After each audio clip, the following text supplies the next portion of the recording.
So I felt a need of showcasing real people, real fashion in their real body types without filters. Some investor told me, oh, if I give you the money, what if you go shopping with it?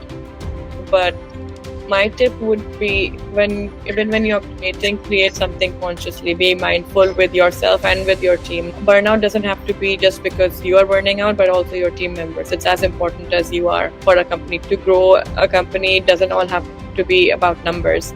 There needs to be more emotional intelligence, which right now I feel there's a lack. So we would take like lunch breaks, and in lunch breaks I would do a guided meditation for my team. But I thought our customer was going to be the younger ones. I thought there was going to be like college kids and the 20s who liked fashion. But it turned out to be suburban moms. Welcome back to Be Anomalous, the podcast for the misfits, the trailblazers, the cultural disruptors, and anyone bold enough to carve their own path. I'm Sai Menon, and on this show, we talk to founders, creatives, and visionaries who have chosen the unconventional path and built something meaningful on their own terms. Today's episode is a rerun of my conversation with Mitali Saxena, entrepreneur, founder, educator, and someone whose journey is such a powerful reminder that the path you start on doesn't have to be the path you stay on. Mitali began in engineering, built her career in a completely different world, and then made a bold leap into fashion tech, creating companies centered around body confidence, personalization, sustainability, and women's empowerment. In this conversation, we talk about what it means to grow up in between cultures, how that shapes identity, and how Mitali went from being raised in Oman and Saudi to building in New York and Miami. We also get into the reality of starting from scratch, bootstrapping with savings, facing bias in fundraising, learning to pivot through customer feedback, and building with both resilience and emotional intelligence.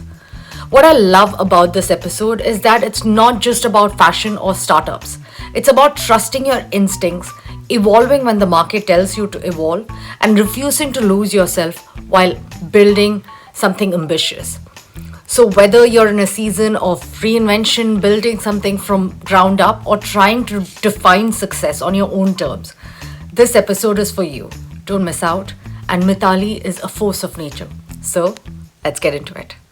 Hi, Mitali. It's wonderful to have you here. I would love to start with, I would like to get to fashion, but before that, I would like to understand a little bit about your background. And have you always had this love for fashion, or it's something that came about later in your life? It was love for fashion from childhood, but I never went to school for it. I I'm an engineer. I studied engineering in college, and I made a leap of faith about 8 years ago. And I Wow. I pivoted my company a few times. The first one was something different, but yeah, it was out of motivation. It was out of some necessity I saw in the market that I made this jump. That's a huge leap coming from engineering to fashion. How hard was that leap? And yeah, where did you start?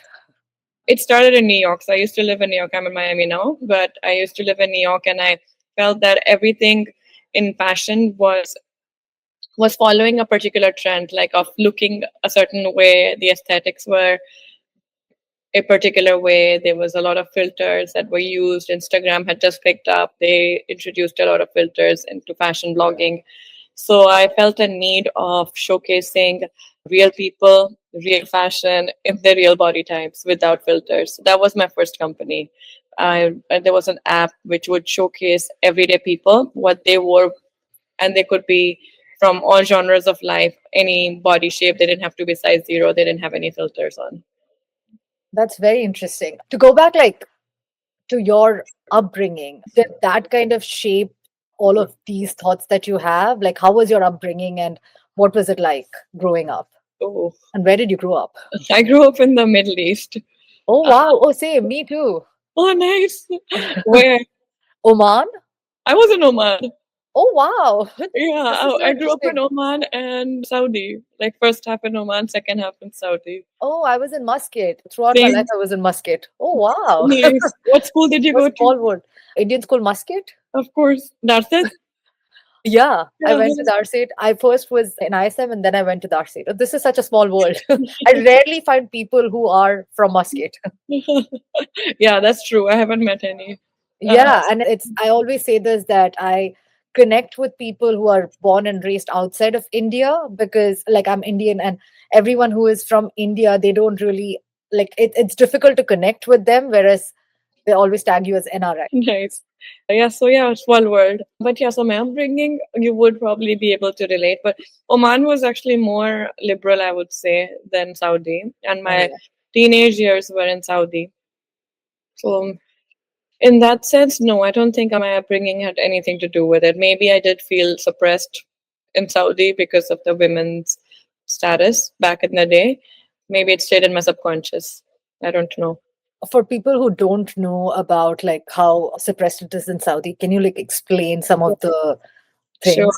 Back in the day, I think they've been changing now, but women were not allowed to drive. They were not allowed to go alone without a man. They were not allowed to even walk on the street alone. It was very conservative. Women hardly worked. They were like, there was no freedom to even go out as a group of women to a restaurant. Wow. And you were in your teenage I was years, you were in yeah. Saudi. Wow. That's, did you feel like But I coming was very into, fashionable with back in the day. I had to wear the abaya on top of whatever I was wearing, but I was very fashionable inside. so when you came to New York, it was like a completely different world, right? I Like came to coming from Florida actually. I studied in Florida. Florida and then I went to New York for work. It Yeah. So how was that transition? Like, did was a you reverse culture shock. Yeah, I would imagine like coming from Saudi versus coming to Florida. Like, how did that shape your fashion Like I said, I was very fashionable growing up. That's even? something I grew up with, and I think that comes from my mom and my grandmom. They're big fashionistas. So my mom she recommended, but recommended on more on the fashion side, not on the conservative side, even though we grew up in such a conservative country. So my sense or my style never really wasn't restricted. Like it wasn't conservative, it wasn't restricted, it was whoever I wanted to be. Did you ever want to go into the fashion industry growing up, or but then why did you choose engineering? Is that the Indian? That was the Indian in me, yes. All my family is an engineer, and I felt like that was the path I had to take. So, how was working as an engineer? I think you worked for quite some time, right, as an engineer before you pivoted into fashion industry. How was that like? It was a lot of fun. I was the only woman most Oh of the wow! days. No, But it's were nice. you happy like in that position? I was happy in whatever I was working on. So I didn't really do hardcore engineering work. I was more in project management. Then I went into sales and business development. All in all, yeah, it wasn't something I regret at all. And engineering makes you, I think, a problem solver, and which is what I have been doing for my current life. And I use technology for both my companies that I have. So it's Yeah, not that I've given up on tech completely. engineering. Yeah, Yeah. I'm not designing clothes. So, how was the pivot like? Was your family supportive? I know you said that the Indian in you, when you being Indians, you always tend to be on the safe side. So Yeah. it's not something that traditional people There do. were some conversations, but it went okay. Okay. Yeah. And let's go back to when you started off. Did you actually have some savings or did you decide how did you decide the bootstrapping route or fundraising route and how did you go about that? Yeah, I had savings and I used my savings to start the company and grow the company to a place where I could show growth. And then I went for fundraising. Okay. And how was the fundraising Oh, like? very bad. And I say this openly that there's so much discrimination for women in tech. What was some of the experiences like? Like what was the worst experience? Some investor told me, "Oh, if I give you the money, what if you go shopping with it?" Oh my God. Yeah. So how did you like get the meetings? Meetings were not the problem. I don't know. I would email them, or someone from my team would email them. I had some people. I think I had hired help And it wasn't the meeting, it was after the meeting, I guess. Just network. Like I actually used to network a lot in Bay Area as well. Bay Okay. Area was the hardest one. New York was better. Miami Okay. at that point did not have too much money, so it was hard here. How did you keep going? It's at this challenging pace, it's very hard to keep going and actually believing in your idea and just keep at it, especially when you know that your safety net is just you can go back to your job any day. So, how did you keep going and keep at it? I always went back to my why.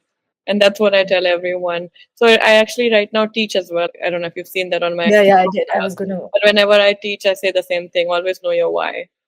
So yeah, as long as my why was still there, I went back and I didn't give up. So, what is your why? What is your main why for So keep my going? main why is in women empowerment, which is like making them feel good in their body shapes. Yeah, and do you think it's changing? Do you think the fashion industry has changed since you started? And Yes. do you see like a positive change coming around? Yes, yes. Maybe it's just a popularity thing or a PR thing. When Victoria's Secret has adopted plus size Oh, yeah. models, Yeah. so, it's I think that, so to speak, the market trend is changing. Are they honest about it? I don't know. Okay. Yeah. But you're saying that things are changing a little bit, at least in the marketing Yes. sense. Yeah. Tell us a little bit about what you're doing right now and how you've pivoted and why you pivoted. Sure. Actually pivoted a few many times, so I'll tell you what we're doing right now. So it's a style box. We use algorithms to match women's body shapes with clothing that we have. So we have a warehouse of clothing and we send it to them, and to reduce the footprint, we've actually made it into a custom priced box which they can buy as a subscription or not. That's up to them. We try and help brands offload a lot of their excess inventory. It doesn't go into landfills. And so Trasham is basically a style box to a customer, but on the back end, it's more of a technology engine. The goal is to make sure that what we are sending to these women without too much effort from their side is actually what they would look good in, or at least feel good in.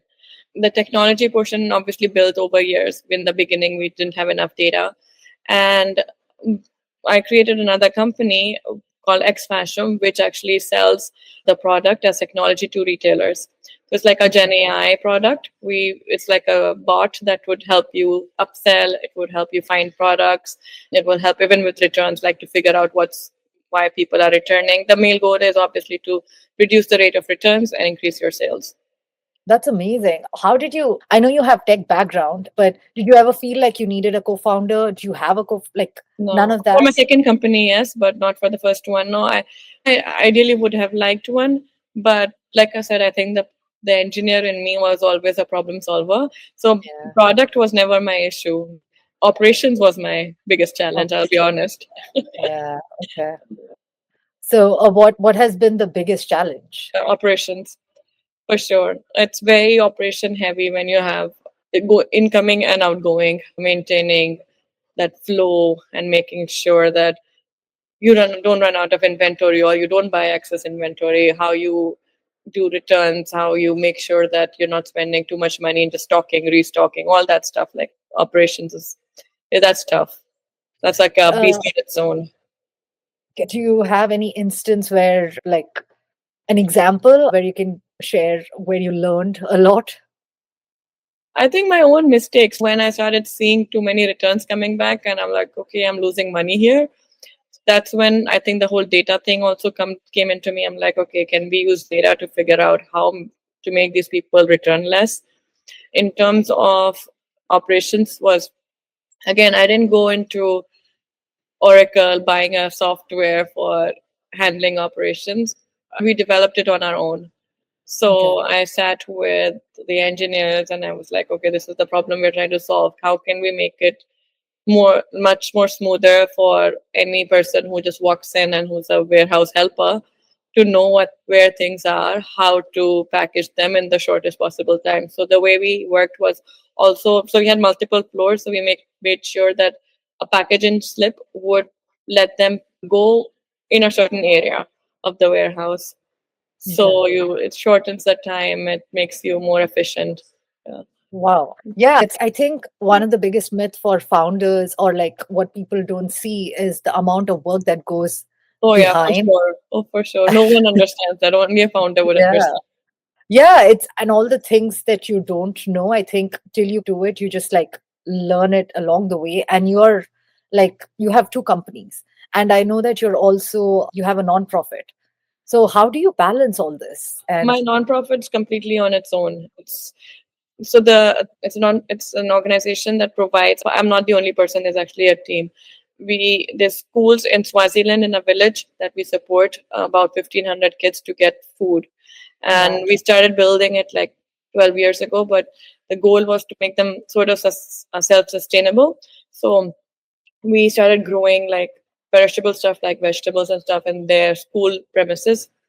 So like the parents of a few students could be the farmers, and it would become self-sustaining for the school to have food. So the only part we actually supply is the non-perishable ones: oils, beans, rice, and all that stuff. So in terms of time, no, that's not what But consumes you're my. a professor too. I teach part-time, and I'm a Dutch professor at Istituto Marangoni, which is an Italian fashion school. So I actually really enjoy that. So It's it's so many different facets. Like yeah, you're doing so many things. uh, some of them have been on autopilot. Like I said, I was over years I learned how to make things more automated. The initial challenge, like I said, about operations wasn't like a continuous one. Like it doesn't continue anymore. It was the beginning. Some things just become very automated. What marketing channels you have to use, what dashboards you've already created, so you're looking at them every day. Things like that in the beginning, I think, are the hardest. But once you have an engine going, it's not that difficult. And I'm Um, not like actively fundraising or looking to grow my company at an X speed. I'm pretty much okay with the way it's moving. yeah. Is that a conscious decision? Is it because you don't want that outside pressure to kind of Yes, scale? it is a conscious decision. I got burnt out working 80 hours a week, and I didn't think Yeah. that was the life I wanted when I quit my full time job. Uh, Yeah. But so that's a hard decision to make too. it is. Again, one more thing that I'm very mindful of is actually teaching mindfulness. Oh, So, wow. yeah. So mental health, wellness is also part of my journey, and not and it doesn't have to be for others. It also applies to me. So if I'm the teacher and not preaching, Exactly what you're. so then it's wrong. So yeah, it was a conscious decision that I want to take care of me before taking care of the entire planet. So Do you think burnout is a actual crisis at this point? for sure, With for so, sure. what tips do you have for someone who, or like, how can someone realize that they're burning out? Because I think a lot of the times they don't have the awareness till it gets to a point where it's so late and they don't know what You to said the do. keyword awareness. So Okay. having that awareness is what brings in a change. If you're not aware of what is missing in your life or what you're feeling, like a lot of people become so addicted to work and Yeah. being busy and that rush that you get from achieving, that you Yeah. forget about yourself. There's no awareness.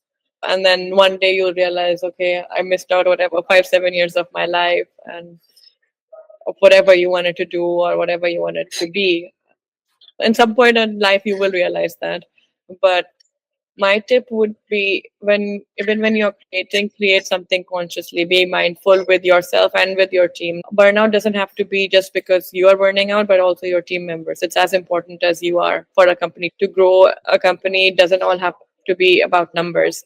There needs to be more emotional intelligence, which right now I feel there's a lack Yeah. in Do you leadership. think in leadership? Yeah. Yeah. So, how did you grow as a leader? Because as you scale, you also have to change your role and you have to, like you just mentioned, like you have to manage your team. You have to make sure it's not just about yourself, it's about the team and making sure they don't burn out. How do you grow, or how did you grow as a leader? Oh, it was also a journey because I knew I had my own practices, but I didn't know how those practices would imply on someone else. So And that's where the emotional intelligence, I think, comes in. I had to train myself in a certain way to think, putting myself into someone else's shoes and think how they would feel and think at this point. And it comes with experience. I feel like you're not born with that skill, but it's neurons in your brain that need to be fired, and you can. So I read a lot. I still read a lot. I watched a lot of like when I had a 30-minute commute, I remember, from where I used to live to my warehouse office space, and I used to watch how to be a leader for Gen Z, because Oh, there's a whole mindset that you have to take care of. It's not like how do you motivate them? It's not with Gen Z, money. Yeah. So I used to watch all of that, and I used to, and one tip also that I can give is have people that you admire, that you can look up to, like someone who admires you in the business world. So for me, it was, for example, Sarah Blakely, the Mhm. lady who's created Spanx. I used to listen to her all the time to understand how she communicated, how she grew her company, how she's behaving. And again, when over time I knew how to communicate my own personal journey into my company. So we would take like lunch breaks, and in lunch breaks I would do a guided meditation for my team. But Oh, I wow. everyone wasn't participating, so you have to be cater to all interests and genres. Yeah. One day we would do a dance, like, and someone would pick up song, and it will be just like shake your body, like whatever you want, things like that. We would do different things. I think we even played video game one time. So Oh, because wow. the guys, I mean, you know what you do with Different change. uh, Yeah. seen data science people who may or may not resonate with what you're showing them. Yeah. So It's just try and yeah, see what works. it's keeping everyone together. A lot of teamwork, a lot of togetherness. And when I was hiring, and one of the key questions I always used to ask in my hiring process is, what are their personal values? And I the values did not match with the company values, and I knew it wasn't a good fit to begin with. Okay. Would you be able to say the values or it's like giving away the My company values, yes. yeah, it was a lot about mental health, empowerment, diversity, acceptance, empathy, a lot of empathy, because if you don't have that, then you can't be a good teammate, and you don't see the cause why we are doing it. That the whole why, remember, the whole why is based on empathy. So those were the key ones. And then health was one of them too. Like I said, we would take breaks and we would do stuff together.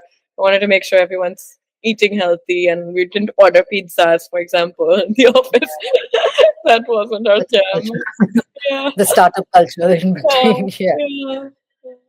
So, as you mentioned, one of the things I feel like for founders is keeping that supportive environment along your side. So, have you been cautious about that, or did you change because you were coming from a corporate world to being a founder? So, were you conscious about keeping founder friends beside you, or how did you change? Because it's very difficult. Like you said, founders don't really like only founders get other founders. Yeah. So, was that a hard transition? No, I think it was important. Miami doesn't have that many fashion tech startups, so having the same kind of foundership wasn't available. But there's enough startup culture here. I used to travel, like I said, to New York, so I had friends and network in New York. But definitely that helps a lot because they're going through the same problems as you are. So Yeah. having surrounding yourself, you're a sum of five people. That's what I believe in. Oh, yeah. Yeah. Surrounding I, yourself I with those really five believe in people, that. Yes. yeah, is important. When you decided to be a founder, how did you like reach out to people? Are you a believer of cold emailing? Sometimes, but I like people who can refer people to me. Okay. That's something that has worked for you Yeah, even I would say one of my skill sets, I don't know if it still exists in me, but was networking. I was good at networking in the past. later. Okay. So, what are some of the skills that you think a founder needs to have? Resilience. That's number one. You can't give up. Absolutely. So know I your agree. why. Emotional intelligence. I would say that's very underrated, but it's definitely on the top few. And just like a part of resilience is also you should be able to pivot and change things if they're not working. Like some people get stuck on the idea, that this is what they think people want, and then they're not ready to look outside. Flexibility, I would say, that would be the next one. So, how would someone? I feel like it's a fine line between resilience and understanding the pivot, because a lot of the people kind of stick with that idea and don't give up because they're in it for so long. So, as a founder, how do you balance that? Like understanding that this idea is not working out, you have to pivot, and it's not about not giving up. So my favorite one is customer feedback. And I've been doing that like through my own personal email. I went and sent 5,000 emails in the beginning, like personal email. And I wanted to know what was going on. And even now we do that. So you can even incentivize people. Some people don't want to give you that feedback. I don't know, like a Starbucks card or something discount to your store. But it's important to know what people feel. Like, are they actually, is that something what they want, or is that something you want to sell? And Yeah, no one can tell you better than your own customers. customers. Yeah. What are some? Do you have any interesting customer story from the beginning that like you Yeah, emailed 5,000 people? sure. I thought our customer was going to be the younger ones. I thought there was going to be like college kids and the 20s who liked fashion, but it turned out to be suburban moms. Oh wow! Oh, and Still, inventory needed to be changed. In the beginning, we were very fashion forward yeah, and New York Fashion Week, look at trends, all of that. And then we're like, oh, it's not that. So yeah, scratch that out and bring cute clothes that can be worn multiple seasons. wow. And that's something like, especially when you're fundraising, you have to figure out your target customer. Correct. And a lot of the times, like you mentioned, people like founders have to change that because as they discover and you start selling their products, they realize that, oh, our target customer is completely different. So, how Yeah. long did that take you? Few months. Okay. Yeah. Wow. Yeah, that's Because so you also have to initially acquire people to know who these people are you're acquiring, and are they the people you want them. You can't just have it from day one. that's why it's important to start selling and like just if you had invested a lot of time like with the younger customers Yeah. base, it would have been a waste of time. So I think the important piece over here is also that you just start doing and learning and then Yeah. you can make the Yeah. Yeah. pivot. In the beginning, it's a lot of work. That's Yeah. not when you relax and sit and enjoy your coffee. Yeah. Yeah, I think that's also a complete myth where people don't really see that as a founder, you're wearing multiple hats. Yeah, for sure. I didn't remember. I could probably be wearing 10 hats at the same time, and I didn't know. So, were you working from your home? And Yeah, at the beginning, I didn't have a warehouse. I remember was recently looking at all the pictures. I had a decent place, but my place was filled with return bags, oh, things that were shipping out, shipping back in. My kitchen was up to the ceiling. So we were not cooking, like there was no food in the house because oh we my didn't see. God. And then I got the warehouse, and yeah, How long did it take you to get the warehouse? 6 months. 6 months I Okay. was from my apartment. Yeah. So during that process, did you ever feel, did you mentally prepare that this is where it was going? Because the boxes are piling up in your house and I you're knew like, it. this is not I knew it. feasible. Yeah. I knew. I Yeah. just needed to make enough money to get the space that I was looking for. Otherwise, it would have been a waste of money to get such a big space. So what worked out for you in terms of fundraising? What were Uh, you learning? I didn't even raise the first year and a half. We grew organically very fast through YouTube. So that's how I figured out. So some moms picked up those unboxing videos where you try on Yeah. clothes, and that got us like over month we were gaining more than 30% customers just from those videos. So Oh, then wow. we put like a person just to do that, like an intern who was just reaching out to moms who would do all these unboxing videos. But uh, that completely makes sense that that target customer makes yeah. complete sense And because they're they on are the YouTube, ones they're not on Instagram. they're on YouTube. Oh, yeah. And finding your channel is also really Yeah. important. So did you actually post on Instagram too? Yeah, so in the beginning, like when we were doing the trendy things, it was all on Instagram because we thought that's where people are. All the trendy people are on Instagram. But But you we didn't got get much zero traction customers. there. Yeah. Did you get much traction from there, or it was all from YouTube? Nothing. It was an overnight thing. Someone on YouTube posted, and we had 150 orders within 7 hours. Oh, wow. Oh my God. I've heard this story like with so many founders where it's just like that one thing that clicks and Yeah. it just, yeah. But it's also important to be aware of those channels, right? And knowing that this is what clicked. Yeah. So, what has been one story that stands out from your customer after a gratifying experience that makes you feel like this is why I'm doing it? There's a lot of them. Like when a lot of women tell us that I would have never tried this and I never thought I could look this good, all that stuff. And that's the whole idea, like to make women feel good about themselves without changing the way they are. Clothes should be something that enhance your beauty, not something that takes it away. Yeah, yeah, absolutely. And I hope that it keeps changing and evolving. I feel like there's more awareness now. And talking about mothers, I feel like when you give birth, that's the time that you have so much self doubt and you go through so much body changes. So I feel like you've hit the right target customer in terms of just the body positivity that they need is you're giving them that. What is it for fashion and ex fashion in the coming few years? What are you excited about? I'm excited. So with X Fashion, I'm excited about saving the whole sustainability route that I'm taking, helping retailers to reduce the rate of returns. It's just too much carbon footprint, so much stuff Yeah. going in landfills. That's definitely my motivation. And with fashion, I don't think we've even captured 10% of the audience yet. So keep growing. Yeah.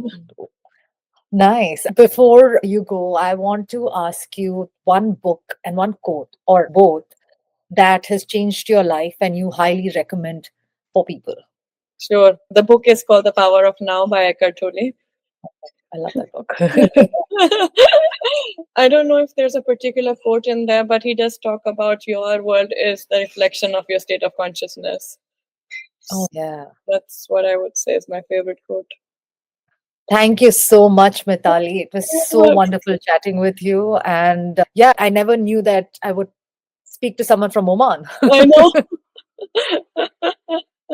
Oh, thank you so You're much. welcome. Thank you for having me on this podcast. That was Mitali Saxena. What stayed with me most from this episode is how deeply Mitali understands that building a company is never just about growth. It's about awareness. Awareness of your customers, awareness of your team, and just as important, awareness of yourself. From navigating cultural identity and making a leap from engineering into fashion tech to facing discrimination in so many different ways, she knew how to protect her own well being. Mitali's story is such a powerful example of what it looks like to build with both ambition and intention. I also loved how her reminder that resilience is not just about pushing harder. Sometimes it's about listening better, listening to the part of you that knows when something needs to change. And that's extremely important, especially in today's day and age. If this episode resonated with you, share it with someone who's building, pivoting, or trying to trust their own path right now. And as always, thank you for being here, for listening, and for believing that being an anomaly is not an obstacle. It's actually a superpower. Please subscribe and share it with everyone. We are trying to grow and we are trying to grow this community, make it bigger. And I promise you, I will make sure that you get the best quality content. This is Sai Menon. Until next time, be bold, be real, and be anomalous.